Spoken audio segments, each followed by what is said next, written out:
I write about that too in one of my later books called The Lost World of Cham. And that Cham, C-H-A-M, Cham, the Cham people, Champa.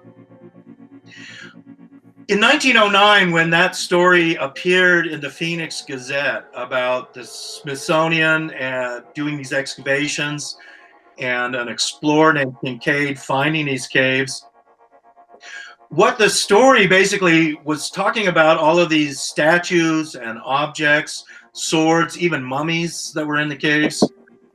And they were trying to place them, and they said, well, they're very Egyptian, but they also called them Tibetan at the same time. And that's where this Cham comes in. The actual Egyptian name of Egypt is Cham or Kemet. So the word Cham or Cham is an Egyptian word and means actually Egypt. But you have these people also in Indonesia and Vietnam and Thailand, Cambodia and Indonesia. They were these Shivite Egyptian Hindus. And so much of their statuary was very Egyptian-like, but also very Tibetan-like too. And that's what confused, I think, the early explorers in the Grand Canyon. They saw these things. They could tell it was some, strange Oriental culture, part Egyptian, but also parts Hindu, Buddhist, and Shivite. Shivites are Hindus who worship Shiva. And other Hindus, normal Hindus a male would shave his head and wear what's called a tika, which is a little like Hare Krishnas. They have a little ponytail on the back of their head.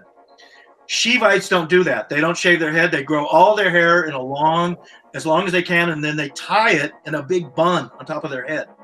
They're called Shivites. And Shiva has a third eye in his forehead. He carries a trident. He has hair like that too.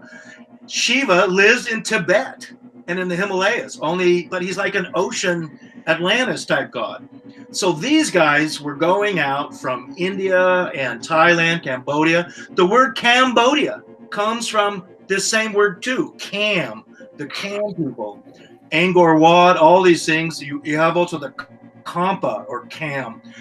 These people are more or less extinct, except they're still in Cambodia really, and a few parts of Vietnam. But they went into the Pacific, and they were Buddhist, Hindu, Egyptian seafarers, and they were megalith builders. They were out looking for gold and metals. They apparently had amazing powers. They could levitate stones, like at Nan Madol in the Pacific.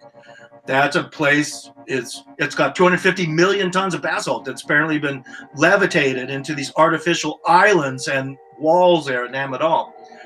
I mean, they can't explain how that was built, but apparently these same Cham people did it, or this was ancient aliens at that point. But that is apparently what is in my mind, that's what's in the Grand Canyon, is artifacts from these people. And they are, in a sense, Egyptian artifacts, but they're also Shivite, Buddhist, Hindu artifacts too. And I'm sure that some of those statues were statues of Shiva that were in there.